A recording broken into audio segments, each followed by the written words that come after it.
Good morning and welcome to Liberty Church London's online service.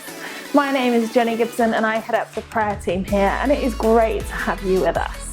We're going to go to our message in just a moment, but first of all, let me encourage you. If you have a prayer need, a praise report, or if you want to connect in with us, then please click the link below and fill in the form. But now let's go to our message. Hey, my name's Tasha Petman. My husband and I are the community pastors here at Liberty Church London, and we're so grateful that you've joined us today.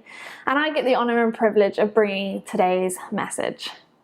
Well, this week on Monday night, we had a couple round from church and we had them round for dinner, and they're American, so we cooked them the most British meal we could ever cook. We made them pie, potatoes, gravy with an apple crumble to finish. I mean, you can't get more British than that, right?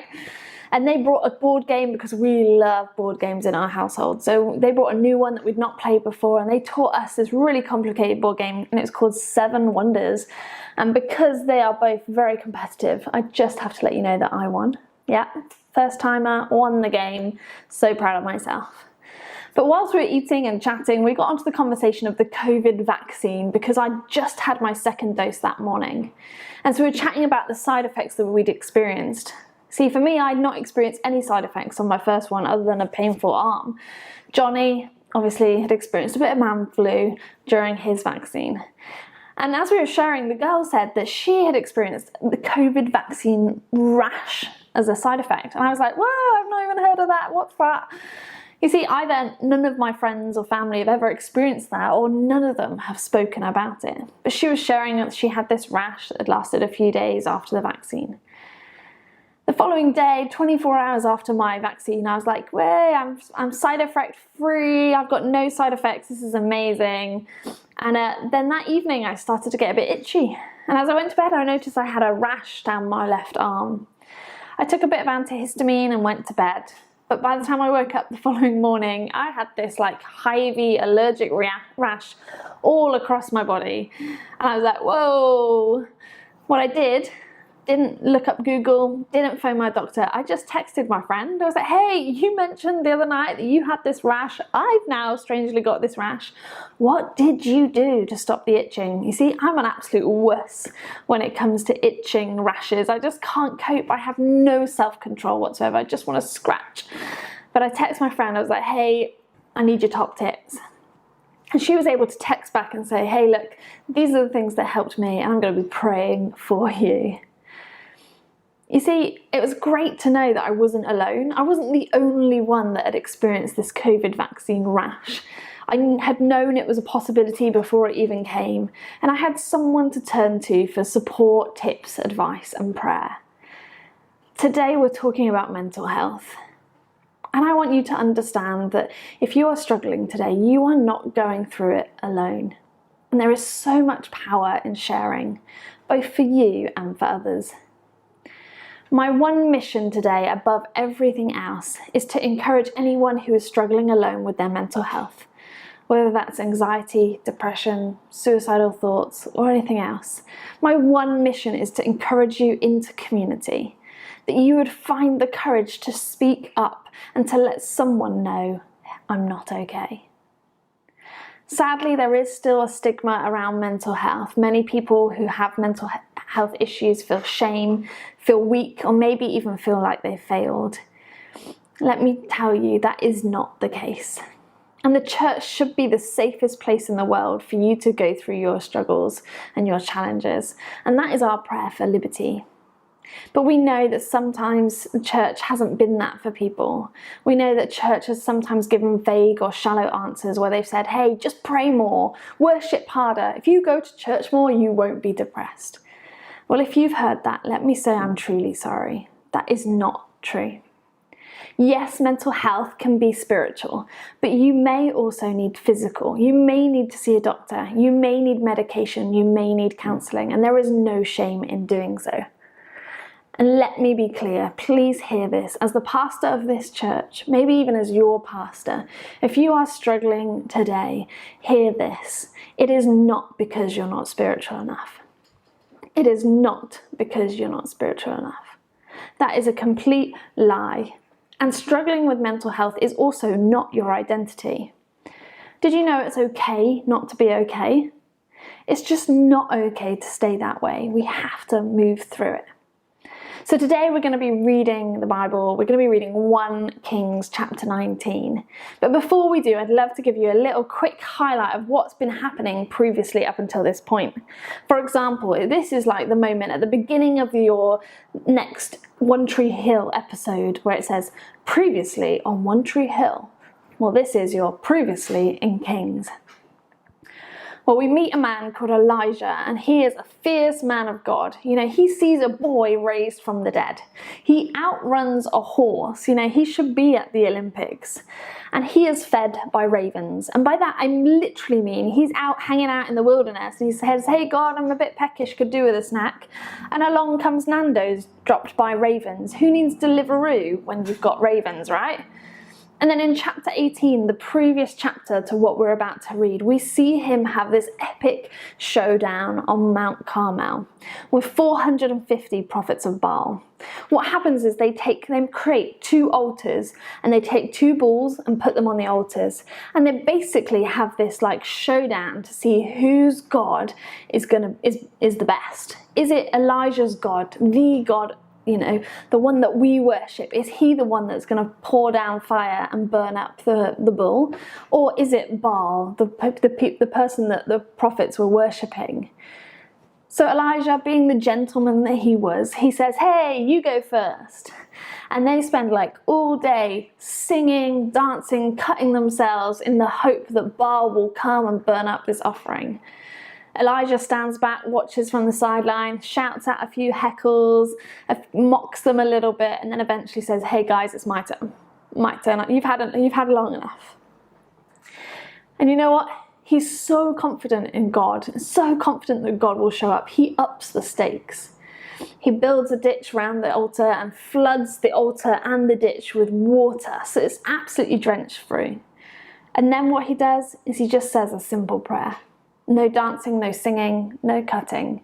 Just says a simple prayer, and God turns up. Fire from heaven falls down, and the entire thing is consumed.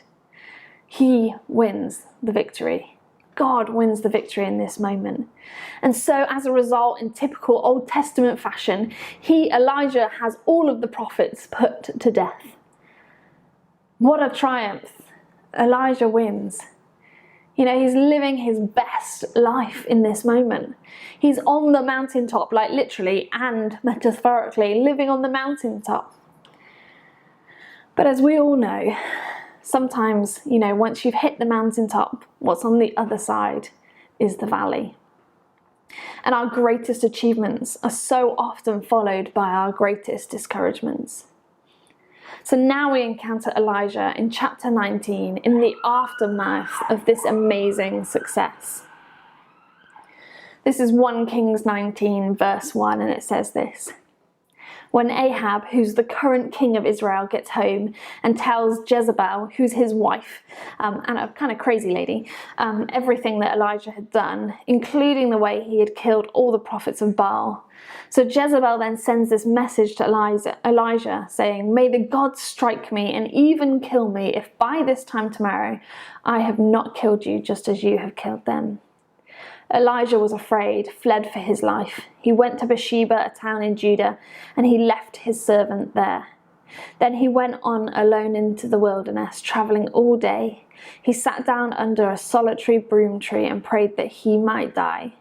I have had enough, Lord, he said. Take my life, for I am no better than my ancestors who have already died. Let's pause there for a moment. I just want to highlight a few things. See, Elijah has experienced this mega high. He's experienced this mountaintop experience where God came, showed up. And yet a few moments later, somebody threatens him and he lets fear set in. You see, it can cause so many things in us. It can make our bodies panic, and it can cause anxiety, depression to set in. You see, anxiety and depression are like 2 sides of the same coin. Anxiety stretches us really thin and makes you feel like you're completely out of control. Depression feels like it's constricting you and that the darkness is overtaking. Typically, one will follow the other. There's this quote that says, having anxiety and depression is like being scared and tired at the same time. It's the fear of failure but having no urge to be productive. It's wanting friends but not wanting to socialize. It's wanting to be alone but not wanting to be lonely. It's feeling everything and then feeling paralyzingly numb. Fear causes anxiety, and when anxiety sets in, your thinking gets faulty. I've suffered with anxiety for many years now. I was first officially diagnosed with it back in May 2019, but I still remember times as a child when I couldn't sleep because I just felt so worried and anxious and panicked. And my mum would say, "Oh, why can't you sleep?" And I'd be like, "I'm so worried." And she'd be like, "What are you worried about?" And I'd be like, "I don't know." And I remember those moments so vividly. But a few weeks back on a Monday morning, I'd not had enough sleep, and I know that that is one of my triggers. And I opened up my work emails and I found 50 system errors to do with the system that was my responsibility. And the errors were all connected to donations. And as somebody who works for a charity, donations are so important. But because I was tired, I didn't have the time to get control of my thinking, and my thinking got faulty really quickly, and my anxiety began to spiral out of control.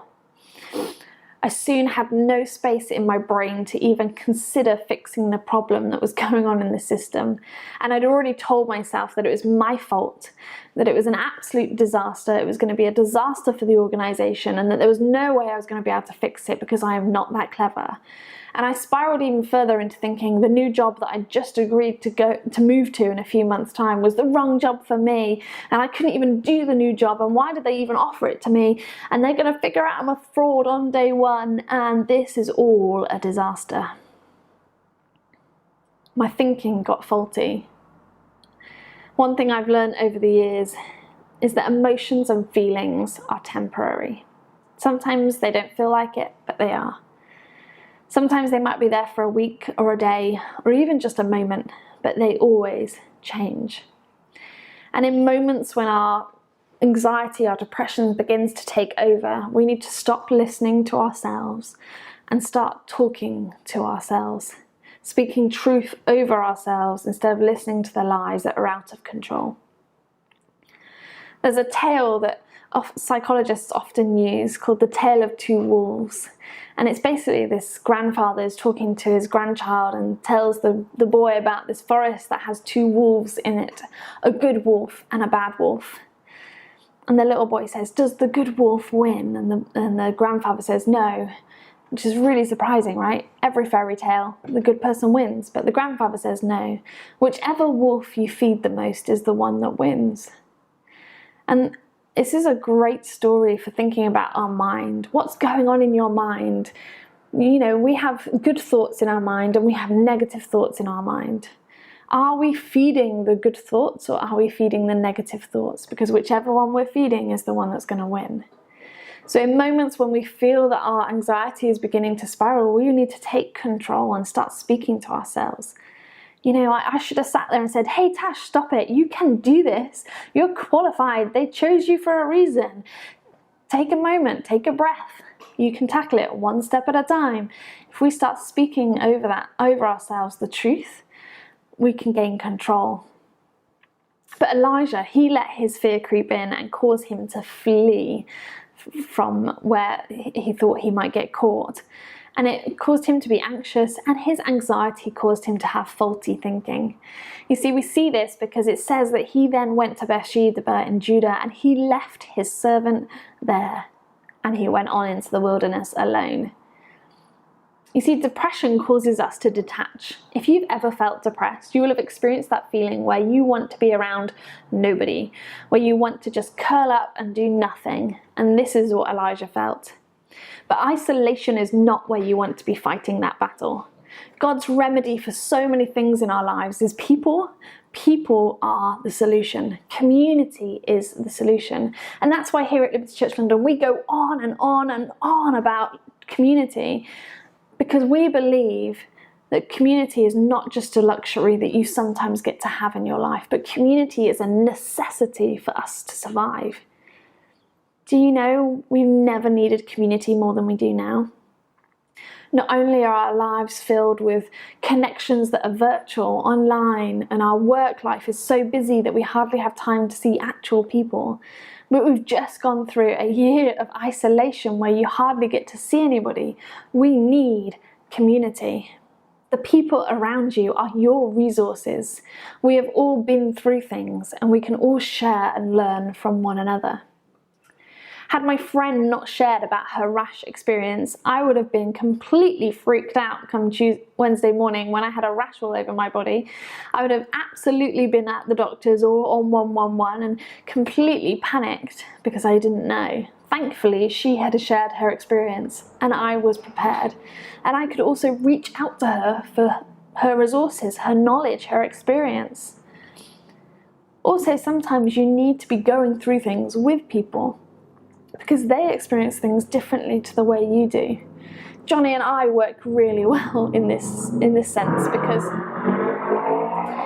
when we go through something, maybe we've been in a meeting together or we've had an experience together and we come out of it and one of us will be maybe panicked about it and the other one will be like, whoa, what are you panic about? That's not what they said, or that's not how they said it, or that's not what they meant. And you're able to like calm each other down.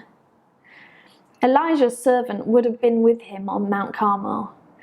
What if Elijah had taken a moment to say, hey, look, I'm really panicked. This woman is after me. I think I'm going to die. I'm feeling really scared and anxious and stressed. Maybe the servant could have said, hey, dude, like, have you already forgotten the awesomeness of your God? Have you already forgotten what he did just then? And if he did that, I'm 100% sure he's going to keep you safe. But he didn't. Instead, he went into the wilderness alone. And when he was there, he was absolutely ready to give up. He's like, God, take my life. I no longer want to be here. This is all too much. And Elijah is now basically on suicide watch. He's so afraid that someone might kill him that he wants to take matters into his own hands and kill himself. Please hear this. If you are in that place where sadness is so great that you want to end it all, please, please, please speak to somebody. Whether that's a friend, a family member, a doctor, or even phoning the Samaritans. And you can find the details on the screen now. You can call them on 116 123, or you can text SHOUT to 85258. There are incredible professionals at the end of the phone who want to help you and coach you through this season. Let me tell you, you do not have to die to end the pain. There are other ways to kill your sadness. Suicide is a permanent solution to a temporary problem. I know it may not feel like temporary right now, but hear me when I say it is. There is more to live for. You may be going through the very worst season of your life, but it is always too soon to quit. And we love you.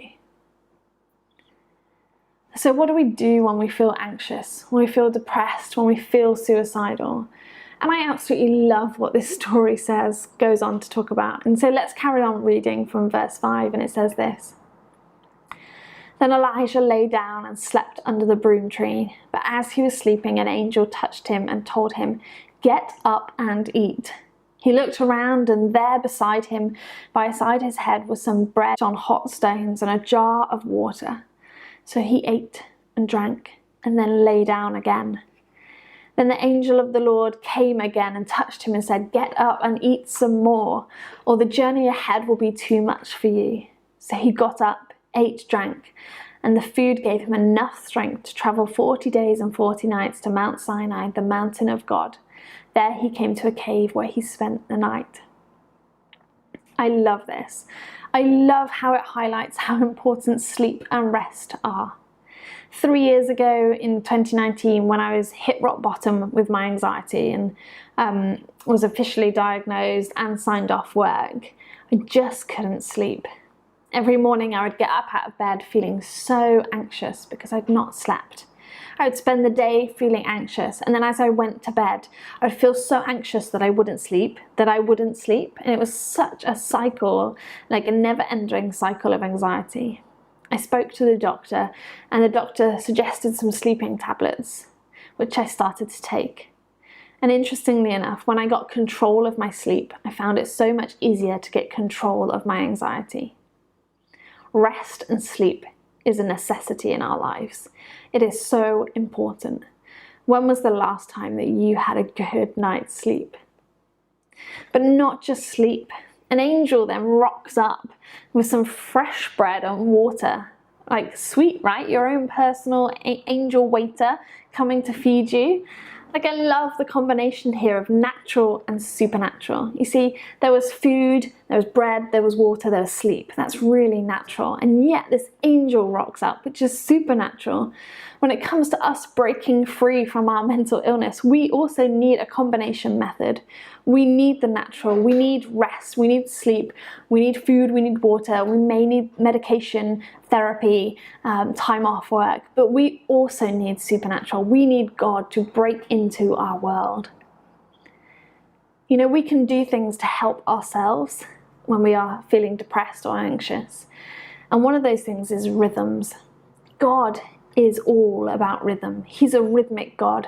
And by that, I don't mean he can pull out some epic moves, although I'm sure he is pretty phenomenal at the cha-cha slide. But by that, I mean that everything about him is rhythmic. Think about creation. He created for 6 days, he rested for 1. He tells us to work for 6 days, rest for 1. Work, Sabbath, rhythm. He created day and night. Day, night, rhythm. He created the seasons, spring, summer, autumn, winter, rhythm. Therefore, I do believe that rhythm is important in our lives and that we can add rhythms into our lives to help us in our mental health. Rest is important. Play is really important. Being in nature is important. We live in a fast-paced, chaotic world that is go, go, go with no time to rest, sleep, or eat. What habits do you need to add into your life to experience more peace in your mental health? Maybe it's going for walks. Now, for many of us, myself included, I used to love my morning walk to the train station to commute to work. But now that I work from home, I don't have that. How are you putting walks into your time? Maybe it's reflecting. You know, when we don't reflect, the small bad things become massive. When we choose to spend 2 minutes, 10 minutes reflecting on our day, we can manage what actually has happened in our day more objectively. Maybe you need to spend a few moments being grateful and having an attitude of gratitude. Maybe you need to meditate on God's promises, or maybe even you need to unplug from the world. But doing nothing is not an option for us. You see, the angel says, get up. There is action. We have to get up. When I was initially signed off work with my anxiety, I spent the first few days in bed. And I must say there are moments in our lives when spending a day in bed is exactly what we need. But day after day after day is not healthy.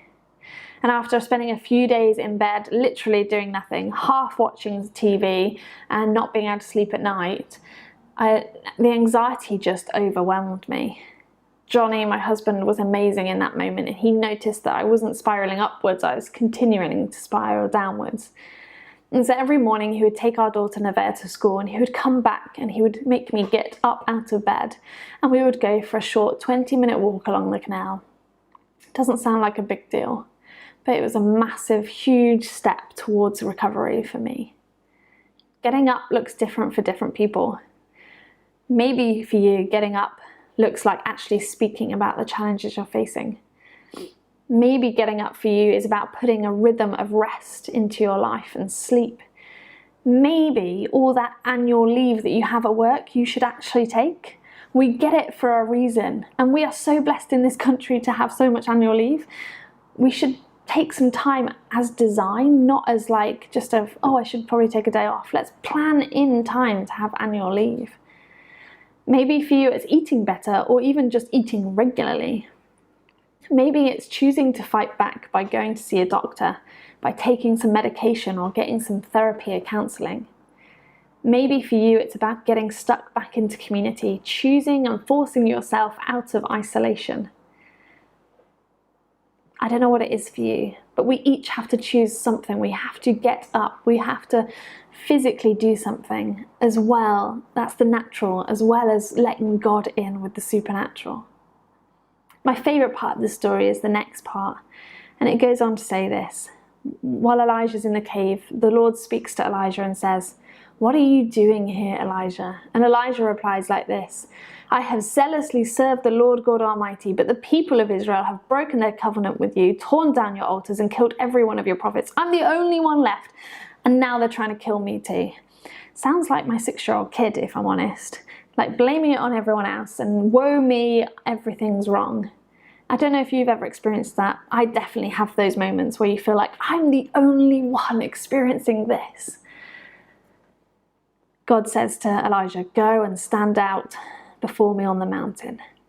And as Elijah stood there, the Lord passed by and a mighty windstorm hit the mountain. It was such a terrible blast that the rocks were torn loose, but the Lord was not in the wind. After the wind there was an earthquake, but the Lord was not in the earthquake. And after the earthquake there was fire, and the Lord was not in the fire. And after the fire came a gentle whisper. When Elijah heard it, he pulled his cloak over his face and went out and stood at the mouth of the cave. It was God. God spoke to him in a whisper. One of the amazing things about whispers is that you can only hear them when you are close. And I love this moment. I love how God uses this whisper to show Elijah, I am still close to you.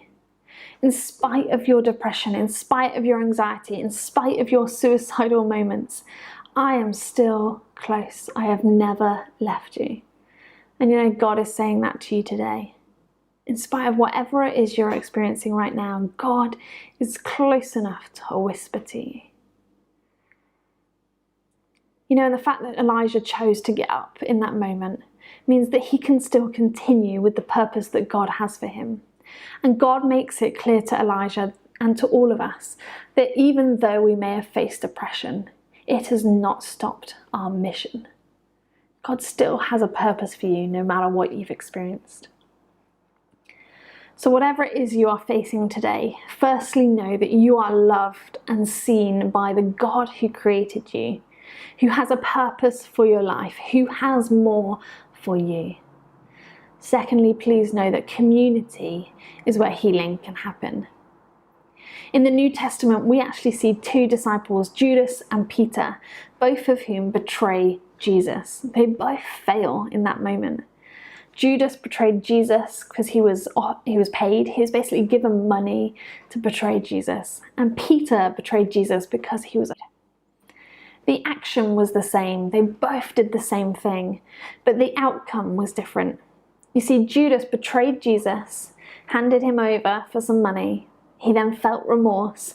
He isolated himself and then killed himself. He chose a permanent solution to a temporary problem. But Peter, he betrayed Jesus by saying he didn't even know him, by turning his back on his friend in his moment of need. And yet in that moment, he chose to get back into community. He chose to heal in community. You see, Peter didn't let his failure be the end of him. He let it be the fuel for his future. Isolation can intensify pain that community can heal.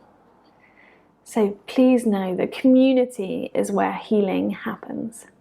Thirdly, speak to someone. Speak to a friend or family member. Speak to a doctor or phone the Samaritans. Please, please don't go on holding it all alone.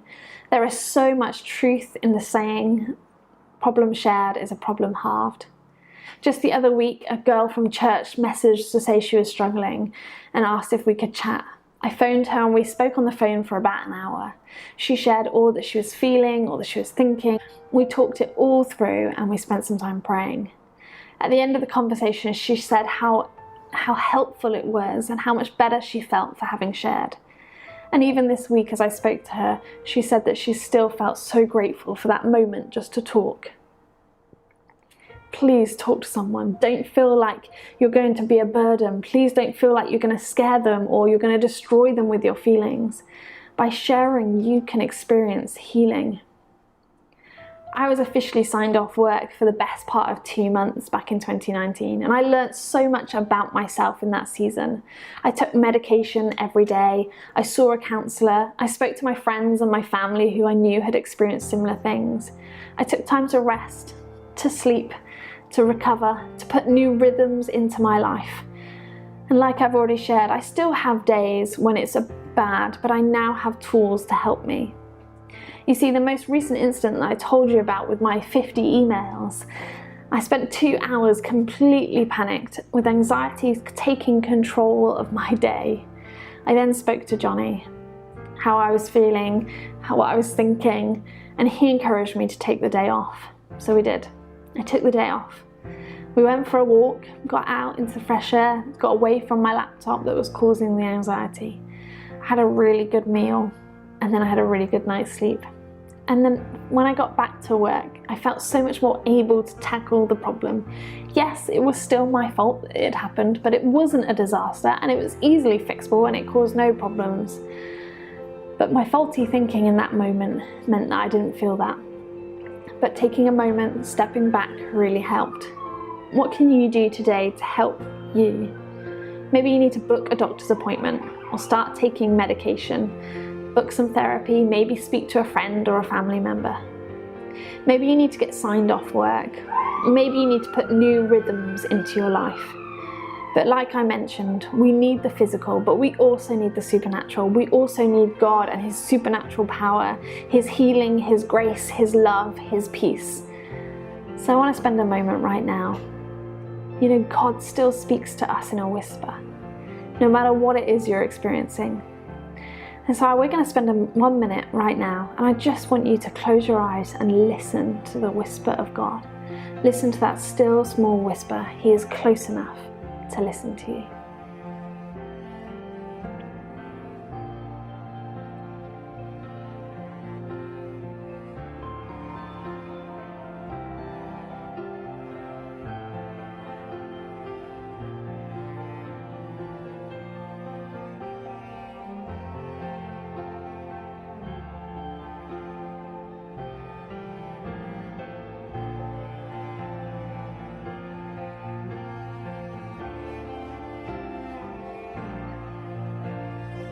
And finally, I really want to encourage you to get prayer.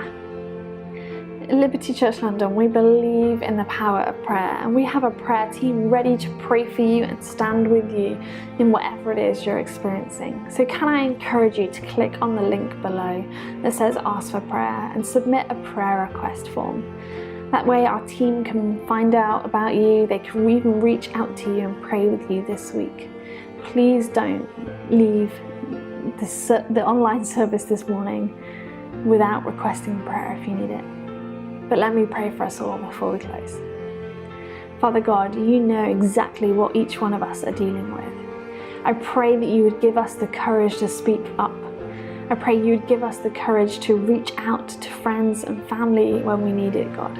I pray that you would encourage us to share our experiences, to do the bold things, maybe the seeing the doctor, the getting the medication, whatever it is, God. I pray you would be with us, that we would hear your whisper, that we would experience your healing and your wholeness. In Jesus' name I pray.